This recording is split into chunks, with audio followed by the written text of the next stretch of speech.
예레미야서 제31장 예레미야서 제31장 31절부터 34절 말씀 봅니다.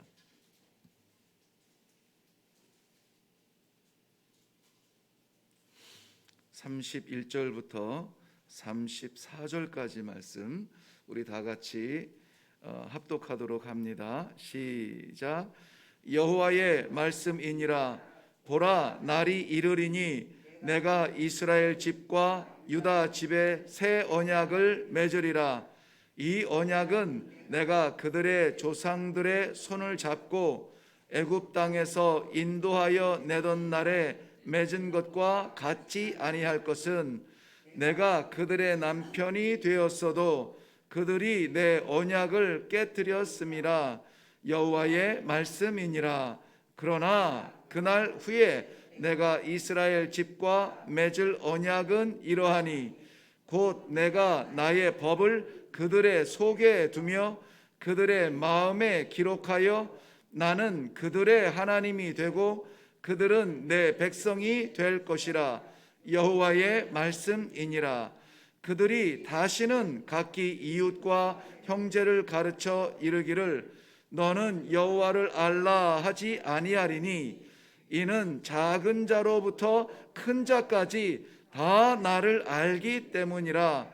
내가 그들의 악행을 사하고 다시는 그 죄를 기억하지 아니하리라. 여호와의 말씀이니라. 아멘. 아멘. 오늘 너무나 소중한 말씀을 대하게 됩니다. 이런 말씀들을 묵상할 때마다 감격스러워요.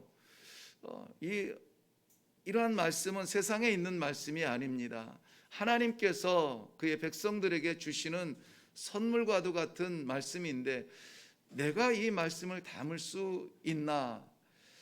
내가 이 말씀을 담을 수 있는 그릇이며 또 그만한 사람인가? 부끄럽고 부족하고 연약해서 송구할 따름입니다. 그럼에도 불구하고 오늘 나를 위해서가 아니라 나도 물론 이 말씀과 약속에 감격이 있지만 이 말씀을 꼭 주고 싶은 우리 기도의 동지들에게 하나님께서 이 새벽에 주시는 말씀으로 생각하니 너무나 감격스럽습니다. 오늘 아무쪼록 우리는 하나님의 백성, 하나님 그 말씀 따라 사는 사람, 그 나라 향해 가는 사람, 길을 잃지 아니하고 오늘도 선명하고 분명한 하나님의 이 언약의 말씀으로 살아가는 귀한 하루가 되기를 바랍니다. 하나님의 이 성경은 구약과 신약, 즉 약속의 책입니다. 특별히 마태복음은 이 새로운 언약에 대하여서 이스라엘 백성들에게 약속을 주시는, 즉 유다인을 향하여서 주시는 하나님의 말씀이세요. 그래서 그 이스라엘 백성들이 자부심을 가지고 있는 그 아브라함과 이삭과 야곱의 하나님, 우리의 하나님 하는 그것을 증명이라도 하듯이 아브라함으로부터 시작하여서 이 다윗과 바벨론의 포로를 통하여서 예수 그리스도의 나심은 이러하니라. 이 정통성 있는 예수 그리스도, 약속의 메시아로 예수 그리스도를 소개하면서 시작하고 있습니다. 그 예수가 누구시냐? 바로 하나님께서 기뻐하시고 하나님의 뜻을 이루실 약속의 그 아들이라고 하는 것을 선포합니다. 그리고 나서 예수님의 첫 번째 사역은 무엇이냐? 예수님의 제자들을 부르시고 나서 그들을 가르쳐 주시는 것인데요, 그 가르쳐 주시는 것이 우리가 너무나 잘 아는 마태복음 5장부터 7장까지 나오는 산상보훈, 산상수훈 그 말씀입니다. 심령이 가난한 자는 복이 있나니 세상의 질서와 전혀 맞지 아니하는 하늘의 질서를 선포하심으로 말미암아 이 땅에서 이 하나님의 약속을 받고 살아가는 사람들이 어떻게 살아가야 될지를 분명하게 보여주고 계십니다. 이 산상보훈, 이 석장의 예수님의 기나긴 그 설교의 결론이 어디에 있냐면은 7장 마지막에 나오는데요, 내 말을 듣고 행하는 자마다 반석 위에 집을 짓는 자와 같으니 라고 말씀하고 있습니다. 반석 위에 집을 짓는 자, 우리 모두 다가 그것을 원합니다. 너무나 잘 알듯이 반석과 동일한 문장에서 등장하는 이 대립되는 단어가 있습니다. 뭡니까? 모래 위에 짓는 사람, 어리석은 사람이라고 말합니다. 어리석다라고 하는 것은 단지 지식이 부족하다는 뜻이 아니라 하나님의 나라에 이를 수 없음, 미달인, 이것을 이야기해 주고 있는데요. 그 반대로 이러한 사람은 반드시 그 집을 하나님 나라에 치울 수 있는 사람, 즉 천국에 갈 수 있다라고 말씀해 주시는 것이 반석 위에 집을 짓는다는 것입니다. 왜 예수님의 말씀을 반석이라고 그렇게 비교했을까요? 반석은 변하지 않는다는 특성이 있습니다. 모래는 아무리 아름다운 성을 쌓아도 물결 한 번 지나가면 언제 그랬냐는 듯이 변해버리는 게 모래예요. 그래서 모래 위에는 아무리 멋진 집을 지어도 쓸모없다는 것입니다. 거기에 눌러 살 사람들이 아니라는 것입니다. 우리는 예수님의 말씀, 그 약속의 반석 위에 서서 하나님의 나라에 집을 짓는 사람들이라는 이 분명한 우리 삶의 목표를 가지시기를 바랍니다. 반석은 변하지 않아요. 반석은 변하지 않습니다. 그렇기 때문에 오늘 우리가 붙들고 살아가야 될 하나님의 이 약속을 반석처럼 흔들리지 아니하고 그 가운데 새기고 살아갈 수 있는 귀한 하루가 되기를 바랍니다. 오늘 해 아래에 있는 모든 것들이 다 변하지만은 그러나 변하지 아니하는 하나님의 약속에 대해서 함께 말씀을 나누려고 합니다. 오늘 저는 이 본문 말씀 가운데서 31절 하반절에 보면 내가 이스라엘 집과 유다 집에 새 언약을 맺으리라 하는 말씀이 있습니다. 하나님께서 맺어주신 새 언약, 그 새 언약에 대하여서 함께 묵상하려고 해요. 이 새 언약이라고 하는 단어는 이 구약 성경에서 여기에 처음 등장하는 단어입니다. 그렇다면 새 언약이 있다는 말은 옛 언약도 있었다라는 말이죠. 언약이 있었는데 그 옛 언약이 아니라 새로운 언약을 세울 것이다라는 말씀입니다. 31절과 32절 내용에는 이러한 것들이 담겨져 있습니다. 옛 언약이 파기되었으므로 새 언약이 출현하게 되었다. 그러니까 하나님께서 지금 그의 백성들에게 주시는 새 언약은 옛 언약과 상관없는 것이 아니라는 것을 말씀하고 있습니다. 전혀 이 전의 언약과 상관없이 새로운 것이 아니라 그 옛 언약에 근거하여서 주시는 말씀, 새로운 언약이라는 것인데요. 그 언약을 주시는 기원과 주체, 누가 주느냐, 누가 세웠느냐, 누가 말했느냐 하는 것에는 변함이 없습니다. 옛 언약도 그랬고 새 언약도 그랬고 누가 이것을 세웠습니까? 하나님께서 세우신 것이에요. 우리가 세웠으면 하나님, 우리가 앞으로 이 광야에서 살 때 이것들이 힘들지 않도록 이렇게 해야 되겠습니다. 이렇게 해야 되겠습니다. 우리가 만들었다면 변해야 돼요. 해 아래는 새 것이 없고 해 아래 모든 것은 다 변합니다. 그래서 우리의 연약함으로 말미암아 언약은 결국은 파기가 됩니다. 파기가 아니라 변질이 됩니다.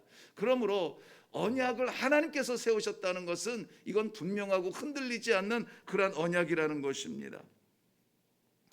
새 언약의 본질은 33절 말씀에 나오는데요. 여호와께서 그들의 하나님이 되고 그들은 여호와의 백성이 될 것이라는 약속입니다.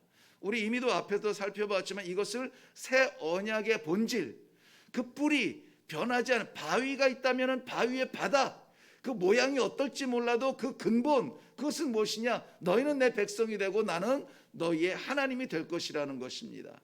믿습니까? 이거면 됩니까? 하나님께서 나의 아버지가 되신다면 됐습니다. 내가 아무리 못나고 부족하고 내가 문제가 많고 내가 형편이 어떨지라도 내가 하나님의 자녀면 됐습니다. 하나님은 망하실 분이 아닙니다. 천지를 지으신 분이에요. 하나님은 무너질 분이 아닙니다. 세상을 세우신 분이에요. 그렇다면 그의 자녀 버리지 아니할 하나님 손에 내가 있다면 됐습니다.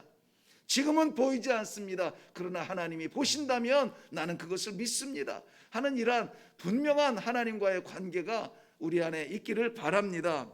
본문을 통해서 예레미야가 외치고 있는 이 새 언약, 하나님께서 세우신 새 언약, 이것은 하나님께서 시내산에서 주셨던 그 언약과 같은 맥락이에요. 같은 맥락, 동일합니다. 다르지 않아요. 변질된 것이 하나도 없습니다. 오히려 옛 언약의 폐함이 아니라 옛 언약의 완성이 새 언약이라는 것입니다. 마태복음 5장 17절 말씀에 보면 예수님께서도 언약에 대하여서 이렇게 말씀하셨습니다. 내가 율법이나 선지자를 폐하러 온 줄로 생각하지 말라. 폐하러 온 것이 아니요 완전하게 하려 함이니라. 완전하게 하려 함이니라. 불완전한 제사의 모습이 아니라 단번에 드려진 제사로 하나님 앞에 완전한 제사를 드린 예수님께서 율법의 완성을 보여주셨다라고 말씀하고 있습니다. 그러므로 새 언약이라고 하는 것은 예수 그리스도로 인하여서 완전하게 되었다라고 하는 것이죠. 무엇이 완전하게 됐습니까?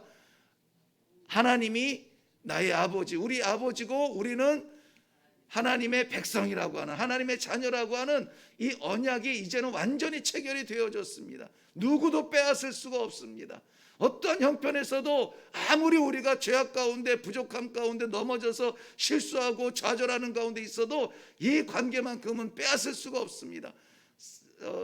로마서에 보면은 사망이나 생명이나 그 무엇도, 하늘의 것이나 땅의 것이나 그 무엇도 하나님의 이 사랑에서 우리를 끊을 수 없느니라. 그렇기 때문에 이 새 언약은 신의 산 언약을 무용지물이라, 그것은 이제 끝났다, 이렇게 말하지 않습니다. 오히려 순종과 불순종의 결말에 대하여서 확실하고도 분명하게 예시해주고 가르쳐주는 것이 아니라 실제가 되어서 십자가에서 보여주신 예수 그리스도를 조명하고 있습니다. 바라보고 있습니다. 예수 그리스도를 주장하고 있다는 사실입니다.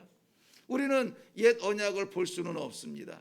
어떤 바위에 새겼는지, 어떤 돌판에 새겼는지 볼 수는 없습니다. 그러나 예수 그리스도로 인하여서 우리에게 주신 새 언약은 날마다 선명하게 우리에게 말씀해주고 계십니다. 로마서 3장 31절 말씀은 그런즉 우리가 믿음으로 말미암아 율법을 파기하느냐? 그럴 수 없느니라. 도리어 율법을 굳게 세우느니라. 율법으로 주신 옛 언약은 새 언약과 다르지 않다 그랬습니다. 동일한 맥락이에요. 다 하나님께서 그 백성을 사랑해 주셔서 주신 겁니다. 율법이나 이 선지자의 강령이 무엇입니까? 무엇이 우리가 지켜야 될 율법의 최고입니까? 라고 물어봤을 때에 하나님을 사랑하라, 이와 같이 내 이웃을 사랑하라, 결국은 그것을 떠나지 않습니다. 다만 돌에 새겨진 율법은 우리 눈에 보이지 않지만 마음에 새기신 그 언약은 날마다 오늘 아침에도 우리에게 내가 네 하나님이다, 너는 내 것이다 라고 선명하고도 분명하게 말씀해 주시는 것입니다. 고린도전서 13장 12절에 있는 말씀처럼 우리가 거울로 보는 것처럼 희미하게 볼 때가 아니에요.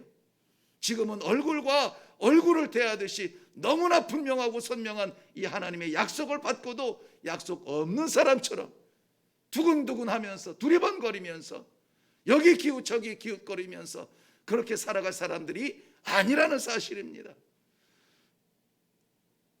제가 개인적으로 참 보면은 흐뭇한 사람들이 있어요.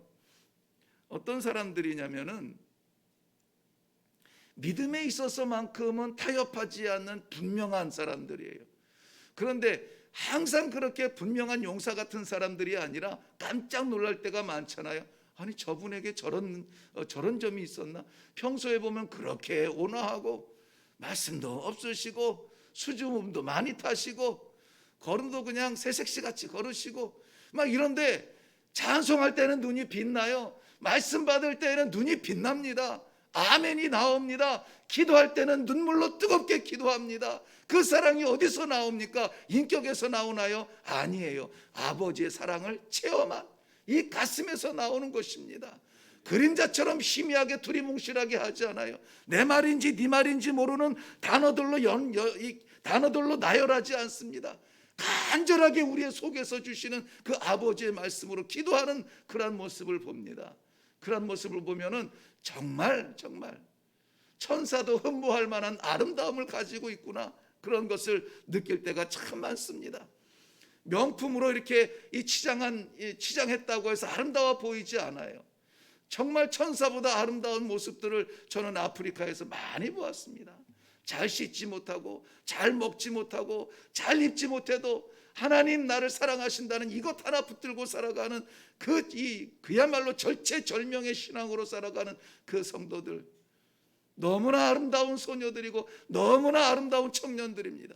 제가 말하면서 이렇게 청년이라고 말하면서 떠올리는 분은 사실은 80이 넘으신, 아프리카에서 80이 넘었다는 것은 굉장히 연세가 있으신 분이에요. 잘 걷지도 못하시는 그런 어르신이 떠오르면서 그 멋진 노인이 아니라 청년이라는 모습이 생각이 나요. 날마다 새로워요. 그분은 날마다 새롭습니다. 날마다 말씀을 대하면서 말씀이 하라고 하시는 대로 그냥 살아요. 더 이상 어차피 자기가 무엇을 만들어낼 수 없다면 하늘의 것을 만들겠다고 전도하며 생명을 창조해나 생명을 건져내면서 살아가고 있는 그 멋진 청년, 그보다 건강한 심령을 본 적이 없습니다. 우리 하나님의 새 언약을 받은 사람은 이러한 모습으로 살아가는 것입니다. 옛 언약, 시내산의 언약이 불완전해서 새 언약이 필요한 것이 아닙니다.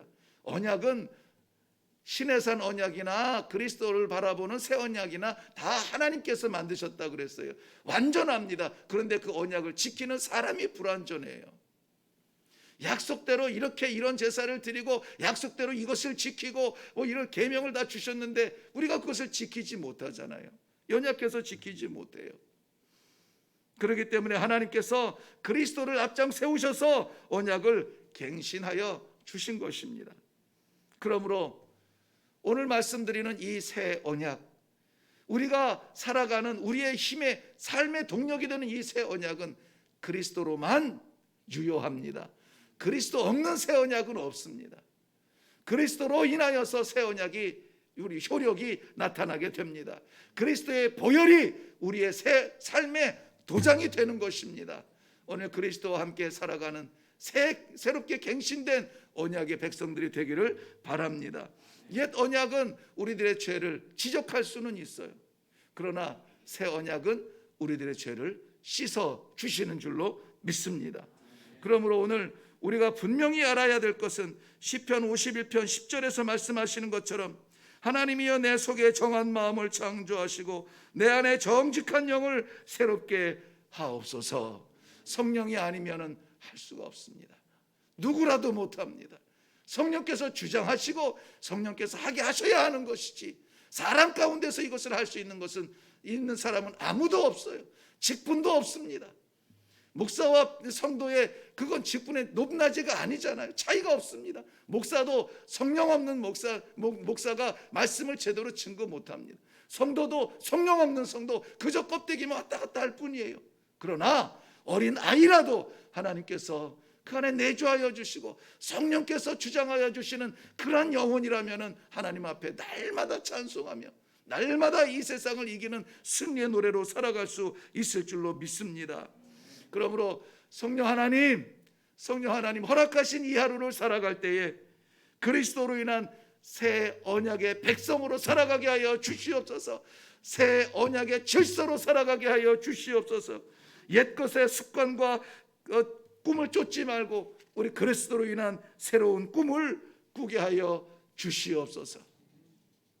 이 아침 말씀 받고 오늘 온종일 우리의 뇌리 속에서 새 언약이라고 하는 이 단어가 생각이 나고, 그렇지, 나는 새 사람이지, 나는 새 언약의 사람이지, 그리스도의 사람이지, 주님 나와 동행하시지, 이것만 생각하면은 우리의 부끄러움은 줄어들 수가 있습니다.